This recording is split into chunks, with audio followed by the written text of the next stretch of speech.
Olá, turmas, quarto VA, quarto NA, quarto NB.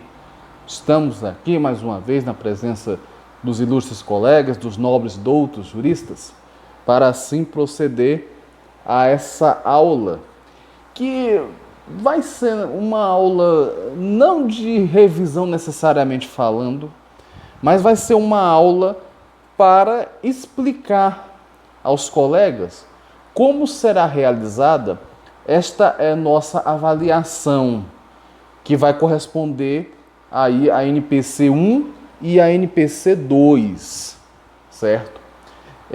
De fato, um pequeno desafio a ser assim conferido, né, a todos nós ante a essa situação, ante a este momento e ante, inclusive, né, essa adequação da qual nós tivemos de nos adaptar para fornecer a vocês um conteúdo que fosse de fato aprazível, que fosse de fato necessário, que fosse de fato voltado à prática como um todo.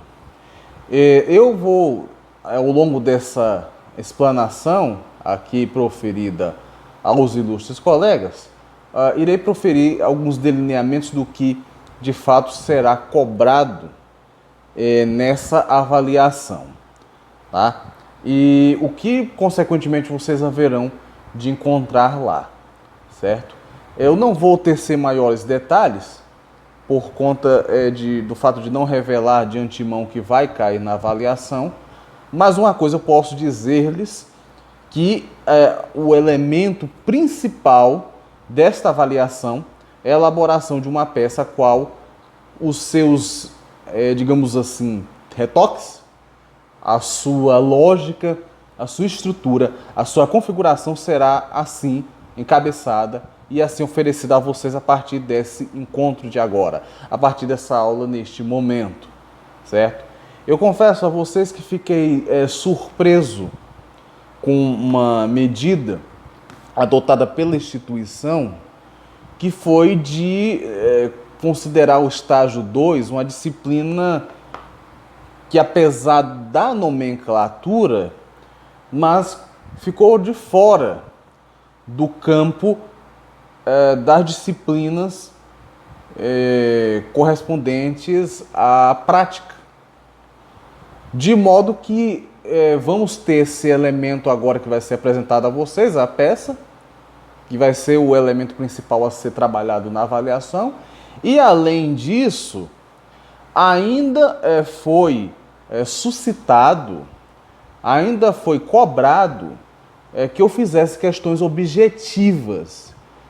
É uma coisa que eu vou ser bem franco com os colegas, nas próximas reuniões que tiverem, inclusive com a administração, e até mesmo com a participação da coordenação do curso, eu vou contestar um pouco disso, porque é disciplina de estágio, certo? Ainda que ocorra um cronograma a ser assim estabelecido e regrado de acordo com o plano da disciplina, mas a disciplina em si é estágio. Como é que eu vou fazer questões objetivas dentro de uma disciplina de estágio, que exige instrumentalidade? Em resumo, eu vou ter que, de uma certa forma, evocar, por volta aí do artigo 210 da Constituição Federal, que assegura autonomia didática aos docentes. Que eu confesso que eu me sinto um pouco engessado, não me vejo, digamos assim, à vontade para avaliá-los da forma, não que o professor quer avaliar, mas da forma que o professor analisa, pormenoriza, planeja avaliar. Infelizmente, eu sofri um pouco essa restrição, mas eu vou, pelo menos, contestar. Pelo menos, porque quem, de certa forma, está na responsabilidade de conduzir a disciplina sou eu. Lecionar, planejar as aulas e verificar o que, de certa forma, tem de ser assim aprimorado é o professor. É o professor. certo? E a opinião do professor é não ser levada em consideração na hora de elaborar essas questões é uma coisa, no mínimo, curiosa, tá? Nós temos que ter determinados encaminhamentos, determinados planejamentos. Agora, não se pode ferir a autonomia universitária, né, para você avaliar o aluno da forma como ele deve ser avaliado, certo? Quando eu lecionei essa disciplina em 2018, tudo bem que a situação era diferente, mas nada obstava que se mantivesse o mesmo raciocínio que se manteve à época, hoje, que foi legar a essa disciplina a autonomia necessária. Eu não, por exemplo, em 2018 eu não passei para nenhuma das turmas que se formaram recentemente que eu digo no fim do ano passado, eu não passei a eles, quando lecionei estágio para eles, nenhuma disciplina objetiva, nenhuma. Nenhuma, porque o estágio é instrumental, então nós temos que trabalhar com instrumentalidade, certo? Mas, de todo caso, uma coisa eu já asseguro de antemão, é que essas questões objetivas que haverão de serem cobradas, né, elas não serão também nenhum bicho de 7 cabeças. Tá? O que vai ser ali cobrado são coisas, inclusive, que estarão diretamente relacionadas e convencionadas à peça, consequentemente, que haverá de ser elaborada. Tá? Que haverá de ser, assim, atribuída. Bom, muito bem, então. Ante essas explanações e essas ponderações que se fazem estritamente necessárias, vamos aqui, então, começar, de fato, essa nossa vídeo revisão, aula revisão, certo? Do conteúdo que haverá de ser, assim, abordado na avaliação que haverá de ser atribuída a vocês daqui a algumas horas, né? Mas necessariamente daqui a umas 7 horas, né? Quando deixarei à disposição dos colegas para assim realizarem essa avaliação. Bem, conforme nós estudamos bem no começo desse ano, conforme vocês já estudaram, já assim delinearam todos os estudos relativos à disciplina de Direito Processual Civil, vocês bem sabem que tão logo nós tenhamos uma petição inicial sendo aceita pelo magistrado competente, né, na hora de elaborar a sua análise, né, a sua decisão, se de fato a petição inicial ela agrega todos os requisitos assim exigidos, eis que surge a contestação. Né? Como o próprio nome já diz, a contestação ela tem essa responsabilidade de apresentar justamente o lado oposto, certo? De apresentar o que o oposto tende a, de certa forma, nutrir no âmbito processual para fins de manter-se presente, né? De fazer jus àquilo que Rui Portanova, aquilo que Fred Didier, em seu livro, assim estabelece como o papel, de fato, do contraditório e da ampla defesa. Né? Sendo contraditório, na visão dos ilustres mestres, aquela predisposição de se interferir no processo. Mesmo que você perca, mas você interferiu na decisão do processo. Você manteve-se presente ao longo do processo. Ao longo do desenrolar da demanda, da contenda ali estabelecida. Certo? E, por outro lado, vamos ter a ampla defesa, que é o acesso à defesa, né? De forma mais ampla e legal possível, certo? Fazendo jus àquilo que o STF ultimamente adora desrespeitar, que é o artigo 5º, inciso 55 e 56 da Constituição Federal, que justamente assegura o devido processo legal corroborado ao princípio do contraditório e da ampla defesa. Né? Coisa que eles ainda não aprenderam, infelizmente. Mas, enfim. E, nesse sentido, a contestação ela vai servir justamente com esse propósito, certo? Em outras palavras, poderíamos dizer o seguinte, que ela vai ser um instrumento, né, de defesa do réu durante o curso do procedimento ordinário, certo? Os procedimentos ordinários, vamos ter ali o procedimento especial, o sumaríssimo, assim conhecido, sumário. E aqui no procedimento ordinário, a contestação ela se faz presente, né? E como se diz, vai ser um instrumento da defesa, o que canaliza, sem dúvida alguma, as nossas atenções ao conceito de lide muito bem escalonado e desenvolvido por Francesco Carnelucci, quando assim diz que a lide vai ser um conflito de interesse qualificado por uma pretensão resistida. Então, a cada procedimento ordinário, certo? A cada demanda você vai ter uma lide, certo? E você vai ter conflito de interesses. Porque de um lado, quem ingressa com a ação, ele quer o quê? Ele deseja uma reparação jurídica, uma reparação judicial ante a uma possível lesão que ele diz ter sofrido, né? Por outro lado, só se tem conflito se você tiver, no mínimo, lados divergentes e antagônicos. Então, nesse sentido, você vai ter a necessidade do oposto para ter esse conflito, qualificado por uma pretensão resistida. Bom, quem ingressa com uma ação, segundo a teoria geral do processo em si, ele pretende fazer o que necessariamente quando ingressa com a ação? Submeter o outro ao seu desejo, à sua necessidade, certo?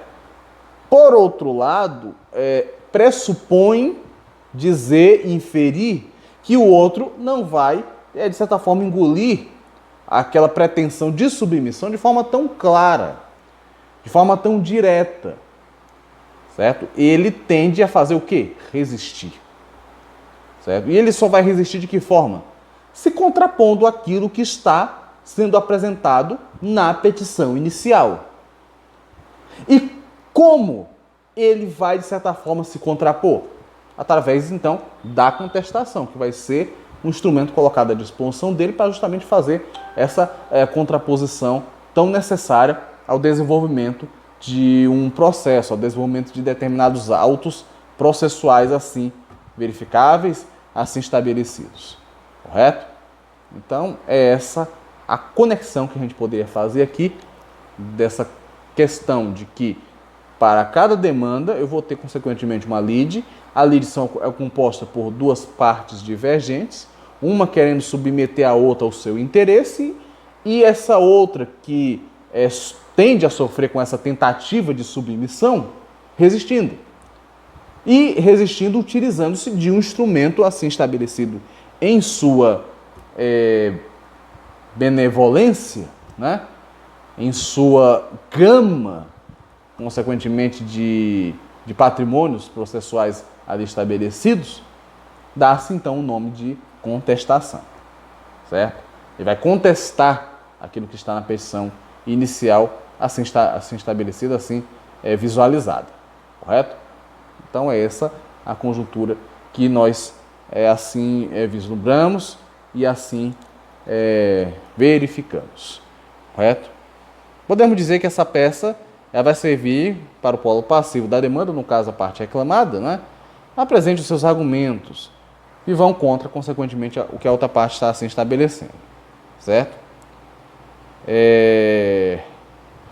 Bem, vale ressaltar, dentro dessa conjuntura, que essa é uma das formas de resposta do réu, né? Aquilo que está sendo assim apresentado pelo indivíduo que figura como parte autora. E nesse sentido, nós temos dentro do nosso CPC, pelo menos, 6 possibilidades de reação da parte ré, da parte contrária, às pretensões assim arguídas pela parte ativa, correto? E claro que isso é uma coisa que aí ao longo do percurso nós haveremos consequentemente de estabelecer, tá? De assim visualizar, certo? Para maiores conhecimentos dos colegas assim aptos, né? realizar então essa avaliação. Significa que as partes passivas podem se manifestar no processo de outras maneiras, até porque ela nem sempre deseja se defender dos fatos alegados, podendo permanecer inerte ou até mesmo concordar com aquilo que foi apresentado pelo autor, né? Aqui vale aquela coisa, né? Ainda que Carnot tivesse estabelecido esse conceito de lide, mas pode ocorrer, né, tranquilamente, não há óbice alguma a isso, que a parte ré, ela compreenda, certo, que falhou, que se o autor chegou ao status de ingressar em juízo em uma ação contra ele, foi porque houve ali alguma intercalação de sentimentos que não deu tão certo, né?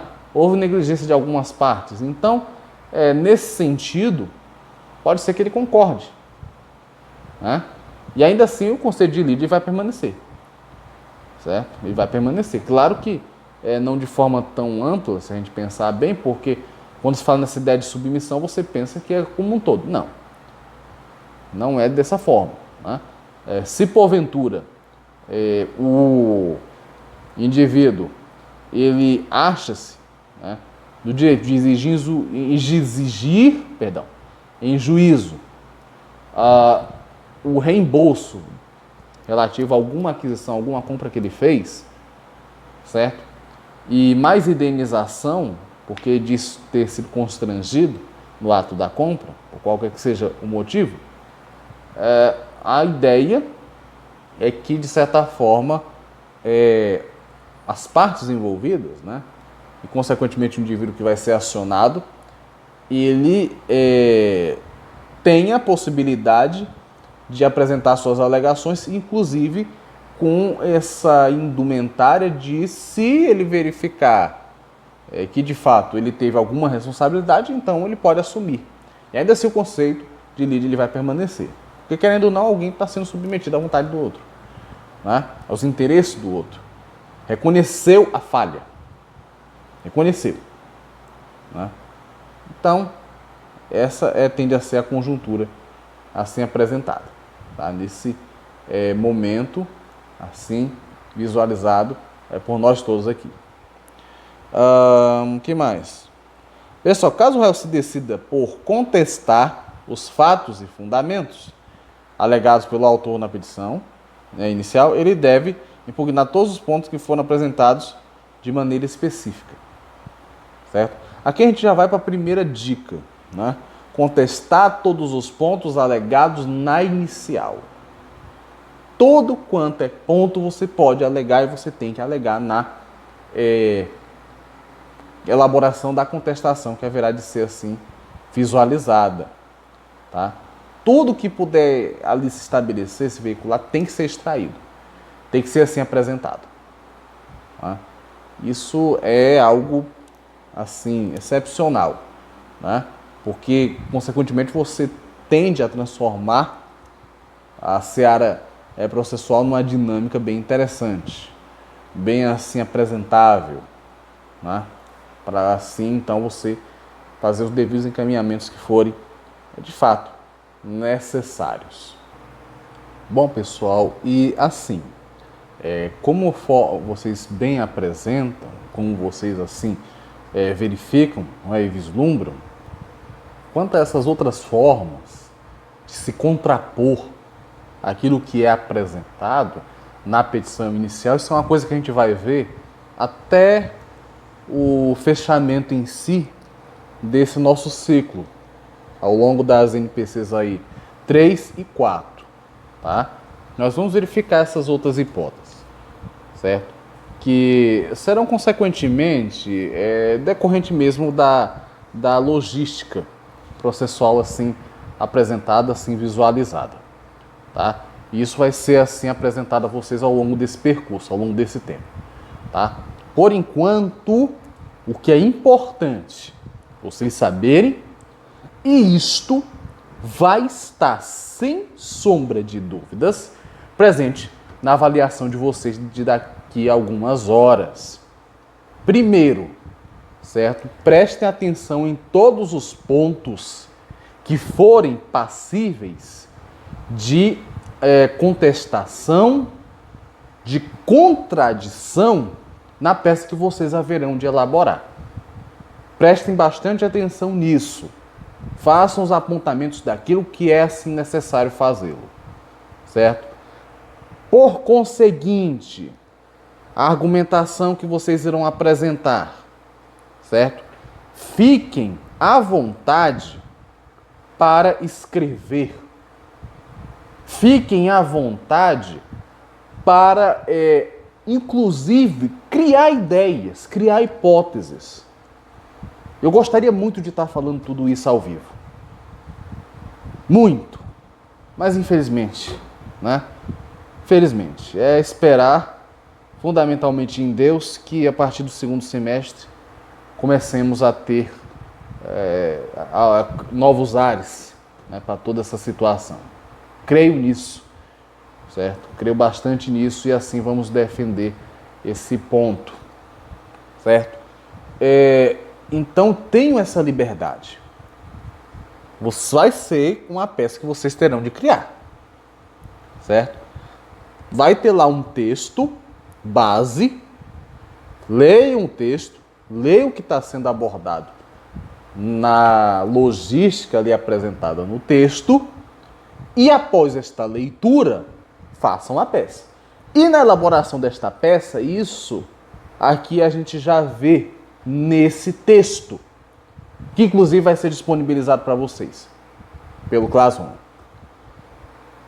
Vejam as ideias apresentadas e o que pode ser, sim, utilizado para a elaboração dessa peça.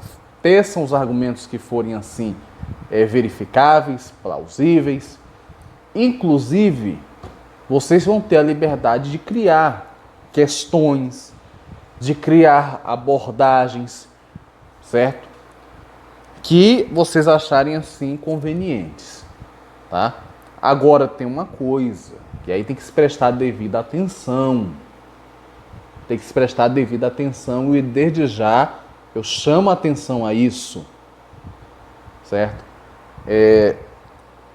Fundamentalmente, processualmente falando, e até dentro da especificidade que é exigível dentro de uma prova, dentro de uma avaliação e dentro da praxis jurídica nossa de cada dia, há uma regrinha praticamente de ouro que tem que ser respeitada, que é o seguinte: levar em conta aquilo que está consequentemente sendo assim abordado, né?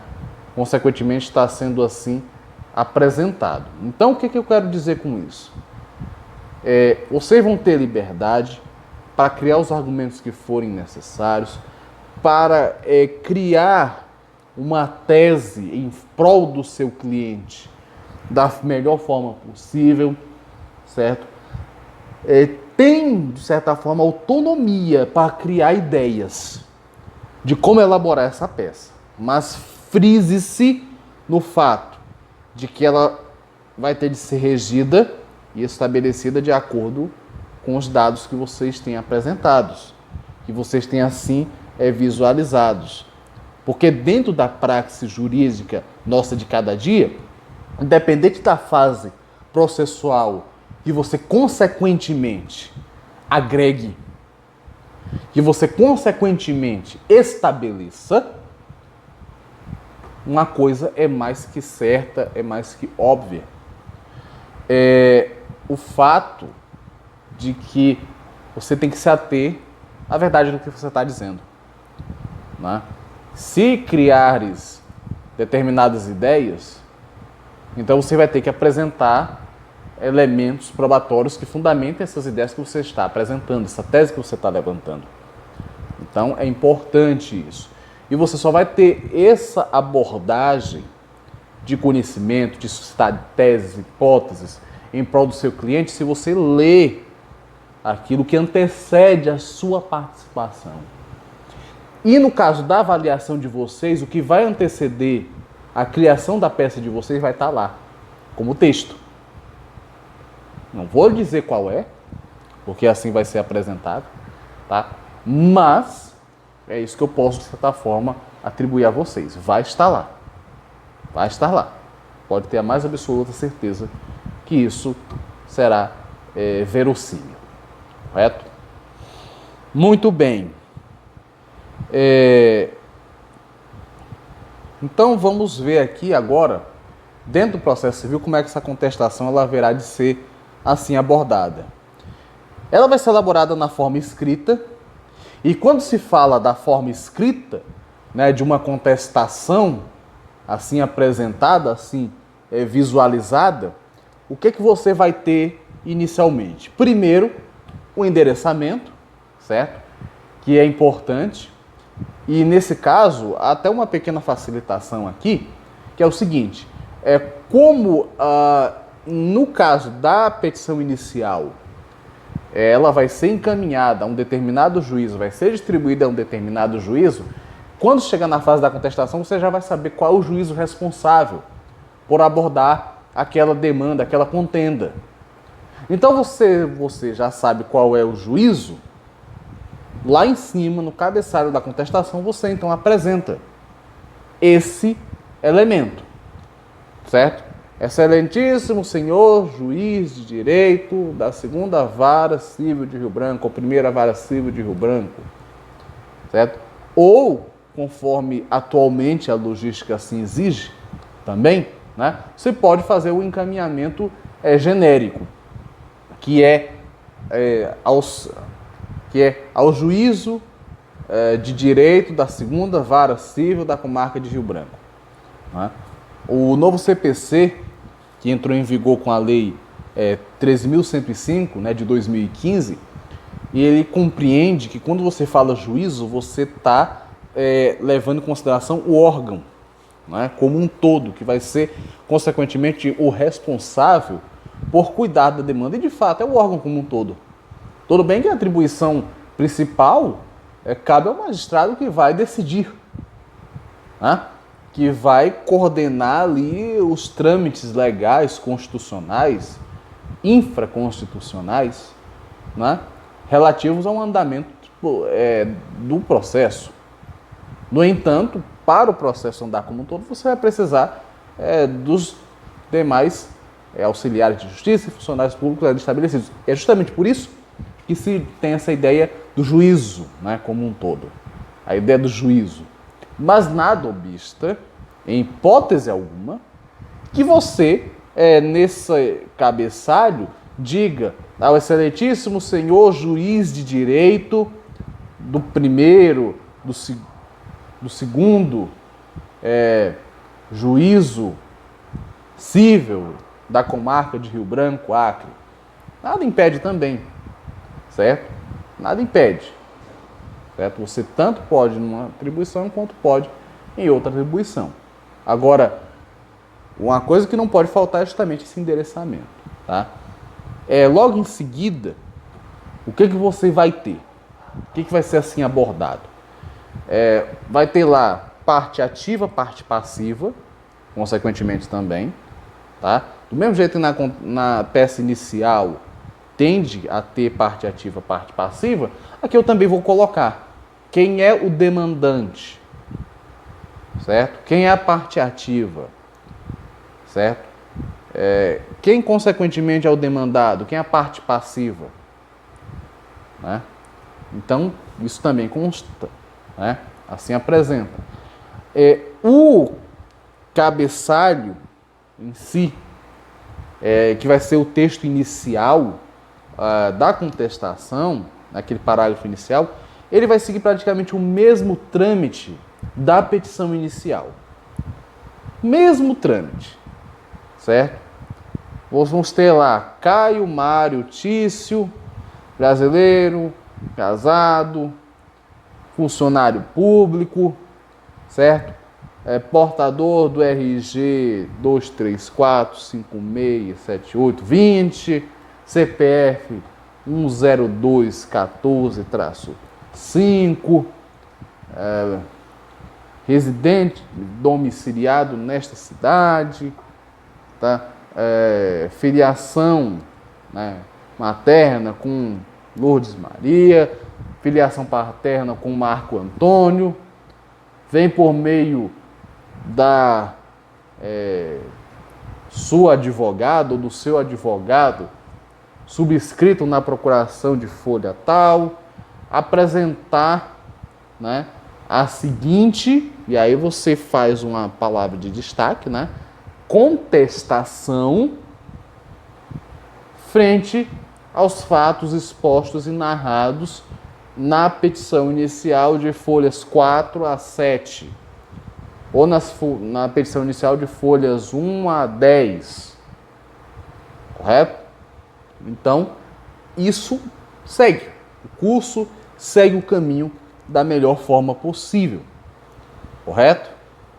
E nesse sentido, vamos ter também o seguinte, que esse procedimento de elaboração da contestação ele vai envolver a observância de duas elementares principais, certo? De dois princípios bem basilares, que é o princípio da eventualidade e a impugnação específica dos fatos, tá?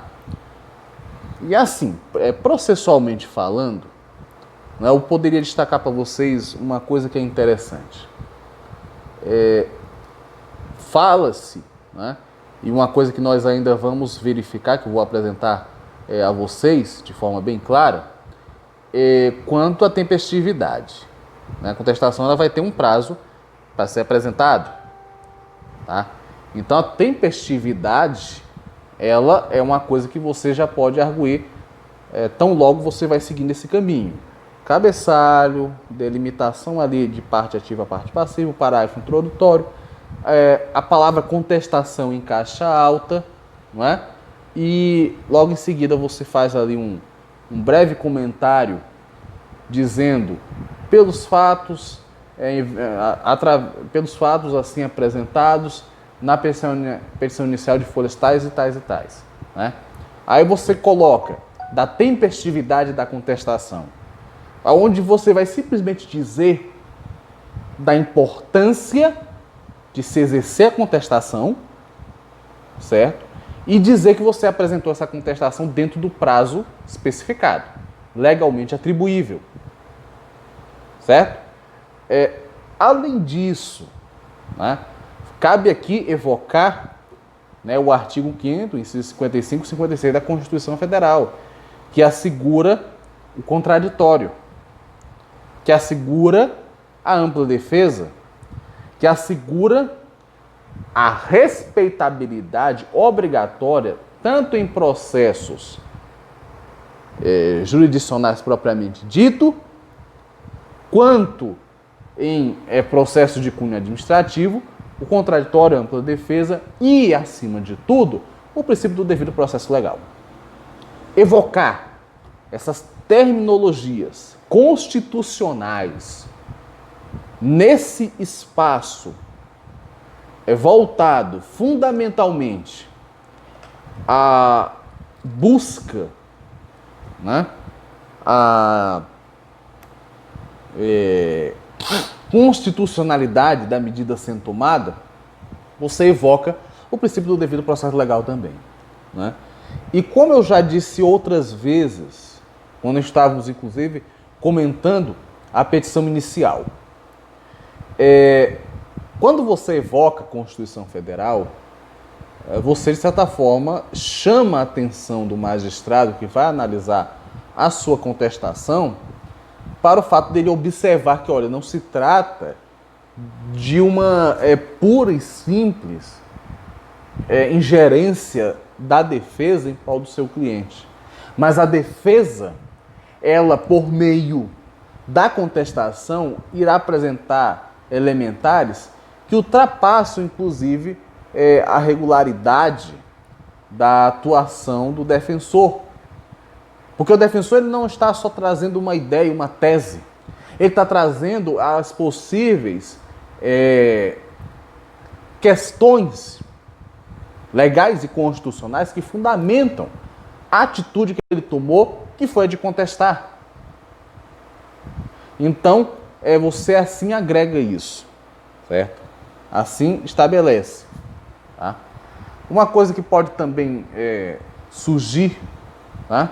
Você pode jogar nesse aspecto da tempestividade, mas dependendo do nível, digamos assim, de conhecimento que você tenha e do estilo que você assim agregue, você pode unir essa parte que eu vou falar agora para vocês, junto a essa questão da tempestividade processual, que é um princípio ali abordado, certo? No campo da contestação, bem no começo,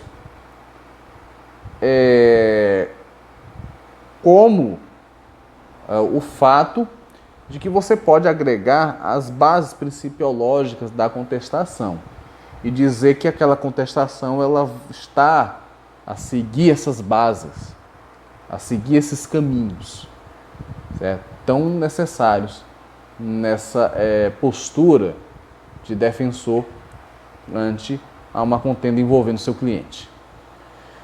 Nesse passo, o que vai acontecer então? Eu posso, como eu disse, jogar nesse aspecto da tempestividade, eu posso agregar ali elementos que especifiquem e expliquem o que é esse princípio de impugnação específica, certo? Porque aí você, consequentemente, vai desenvolver um raciocínio, certo? No intuito, princípio, de, dentro dessa parte correspondente à tempestividade, dizer que, além da própria tempestividade, que é apresentar o recurso no tempo devido, está-se a fazer o que também? Respeitar outra gama de princípios que estão ali inseridos.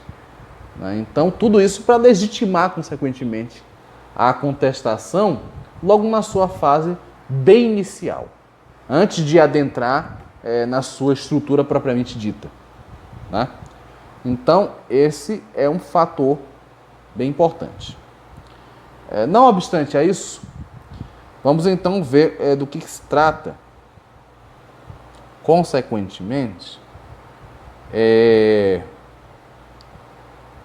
os elementos de cunho principiológico que irão nortear a contestação. O princípio da eventualidade, que diz que é preciso que determina, melhor dizendo, que todas as questões de defesa devem ser apresentadas pontualmente no prazo da contestação, sob pena de haver preclusão da matéria que não foi impugnada em momento algum, em momento oportuno, melhor dizendo, certo?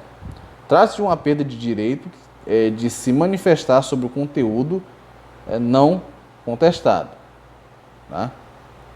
Então, é aquela questão, né, a ser assim apresentável. Se alguém tem, de certa forma, alguma coisa a apresentar enquanto contestação, que apresente dentro do prazo estabelecido. Certo?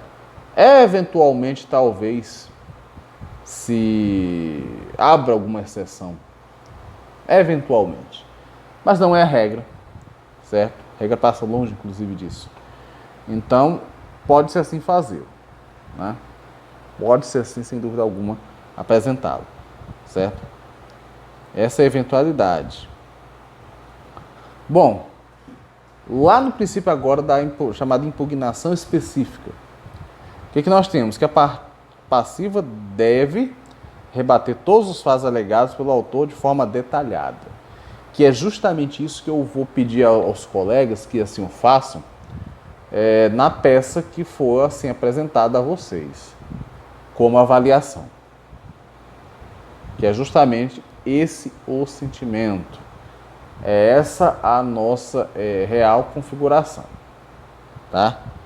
Tende a fazer o quê? Os colegas que irão em breve fazer a avaliação, analisar ponto por ponto, situação por situação, né? Que, consequentemente, você vai ter condições de dar aquela alavancada, certo? Fala-se, né, dessa impugnação específica, do porquê, né, da exigência de tantas situações, né? Então,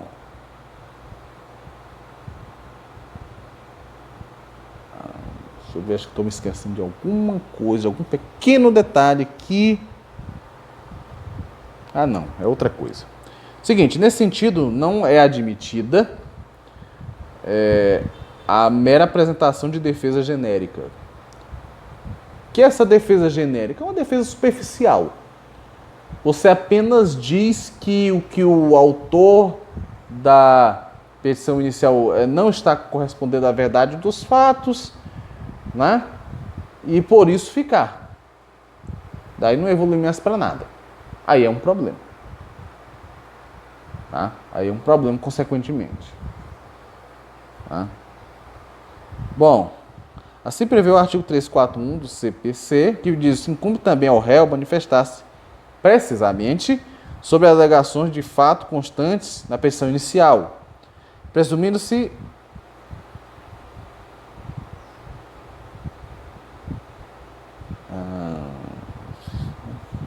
não. Voltando a fazer a leitura aqui. Aqui é acolá, não se espantem não, porque de vez em quando a gente vai falando, vai pensando, né? E aí surge algumas coisas, a gente para um pouquinho e fica pensando se de fato é importante, não é? E é assim que a gente vai trabalhando. Veja só, incumbe também ao réu manifestar-se precisamente sobre alegações de fato constantes da petição inicial, presumindo-se verdadeiras as impugnadas.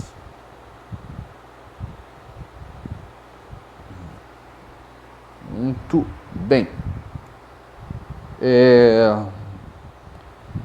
Então ele tem que se manifestar, certo? Tem que se manifestar, tem que haver manifestações, tá?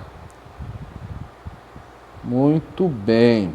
Agora vamos avançando aqui numa parte, particularmente falando, né? Vai interessar bastante os colegas aqui vinculados, tá? Aqui assim apresentados, né? Bom, e uma outra coisa que é também de modo bastante contundente, né, a ser assim apresentado. Depois que você falar da tempestividade, da regularidade constitucional, dos princípios da eventualidade, da questão da impugnação específica, que, como eu disse, é impugnar detalhe por detalhe daquilo que é apresentado contra o seu cliente, né, no campo da contestação civil, certo? Então nós vamos assim para a parte correspondente aos fatos. Você vai fazer apenas um pequeno recorte do que foi apresentado na petição inicial, do que foi abordado na petição inicial. É a única coisa que você vai fazer quando chegar aqui. Não vai ter muito o que inventar, não tem muito o que se criar, certo? A única coisa que você vai assim fazer é um resumo, é uma síntese da petição inicial, tá? Faz ali, escreve. Novamente reitero, quando forem fazer essas escritas, usem daquilo que vocês sabem, porque vocês sabem escrever. Vocês escrevem bem. A questão aqui vai ser qual, fundamentalmente falando, por assim dizer? É estilo. Temos colegas mais detalhistas. Esse eu, inclusive, me incluo. Por outro lado, vamos ter os colegas mais objetivistas. Certo? Cada um com as suas características. Inclusive, na correção, eu não vou levar em consideração esse fator, necessariamente falando. O que vai ser levado em consideração é se, de certa forma, você apresentou os elementos de forma coerente e certeiras que assim foram exigidos, que assim foram apresentados. É isso que vai ser exigido. É isso que vai ser assim atribuído. Certo? Porque eu posso tranquilamente ter o seguinte: alguém que sabe se desenvolver bem nas palavras, mas que você chega ao término do texto e o que você quis dizer com isso? Nada. Isso é fácil de se identificar. Do mesmo jeito que eu posso ter alguém que diz ser objetivo demais, escreve alguma coisa e diz que foi objetivo, quando na verdade a pessoa também não está falando nada. Né? Absolutamente nada.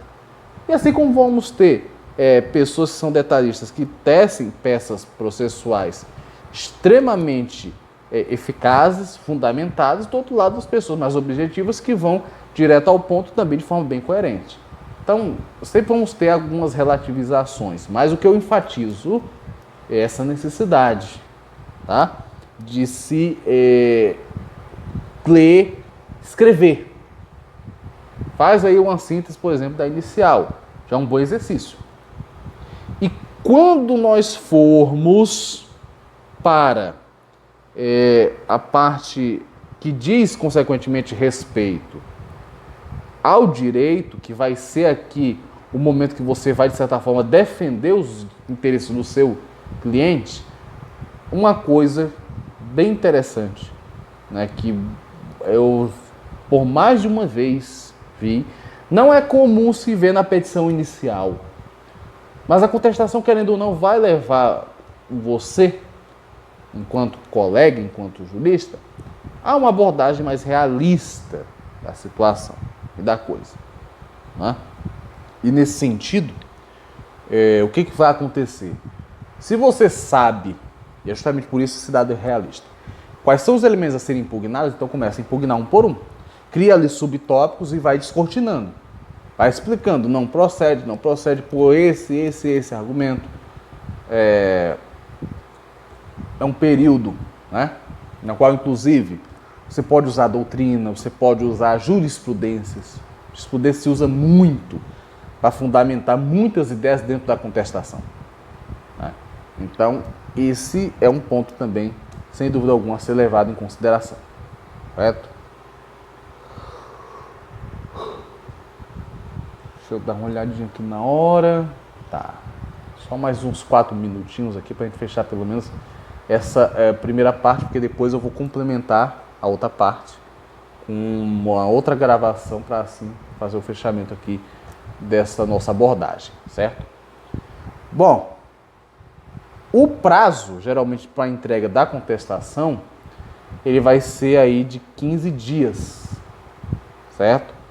Contados a partir da data da juntada do mandado de citação cumprido, ou então do aviso de recebimento, como vai determinar lá o artigo 335 do Código de Processo Civil, certo?